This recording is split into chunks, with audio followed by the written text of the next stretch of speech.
Hello and welcome to my craft room. This is Angie with thecountrysheetcottage.net and we're here today with another great craft video. So let's get started making our project for today. Today we're going to make a thankful tree. You can add photos or write things down that you're thankful for. For this project you'll need a container, some clothespins, some styrofoam, some moss, some ribbon, and some branches, a hole punch, as well as a couple printables that I'll have available on thecountrysheetcottage.net.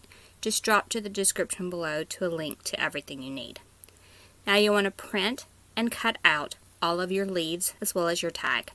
You can do this manually with a pair of scissors, or you can use print and cut on your Cricut. If you're going to use colored paper like I have here, I would recommend that you use the Cricut Maker. Now you want to make several leaves in various colors, and then print, then cut your tag as well. Again, you can do this manually or with a Cricut. If you do it manually, you will need a hole punch to add a hole to the tag itself. And now that we have everything printed and cut out, it is time to start on our tree. So in your container, you'll want to fill that with styrofoam. Now this will totally depend on the size of your container, how much styrofoam you'll need, and the shapes and sizes of your styrofoam pieces. So I added a couple discs to the bottom of this container and then a ball on top of that, and that seemed to fill it up nicely. You can actually hot glue these in place if you need to. Mine fit fairly snug, and I added a little bit of hot glue to the ball at the end. Then you just want to take branches from your yard. Just make sure these are really dry, bug-free, that type of thing, and then just start sticking them into the styrofoam randomly. Your goal here is just to make an organic tree-like shape. You can make it as big as you would like or as small as you would like, depending on the area where you're going to add this tree.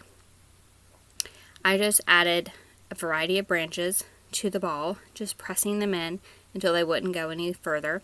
If you press them all the way through the ball and into those styrofoam discs that you have on the bottom, it'll actually hold everything into place, which is nice. And you just want to arrange them so that they're, equal on both sides, front and back, that type of thing. And then once you're done and your branches are ready, it is time to decorate your thankful tree. The first thing you want to do is add moss all the way around the outside edge. Again, you can just set this in here, or you can use hot glue to secure it into place. This is totally going to depend on where you're going to put it. If you're going to put it where a little hand can get to it, I would definitely recommend hot gluing everything into place. If you're going to have it up high, you can probably just set the moss inside because it's not going to be that big of a deal.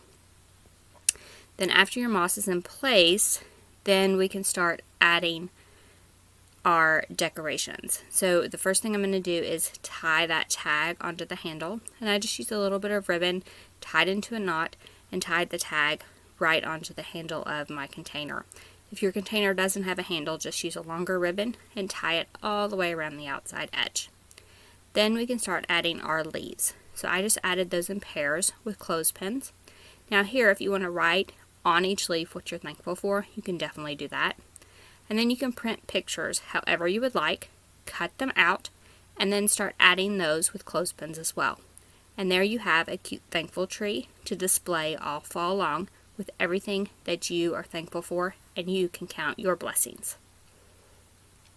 So I hope you enjoyed that, and I hope you will make the project that you saw today. If you loved this video, be sure to give it a thumbs up. You'll also want to head over to our YouTube channel, as we have tons of creative videos that you might love using a Cricut machine and other crafty videos as well.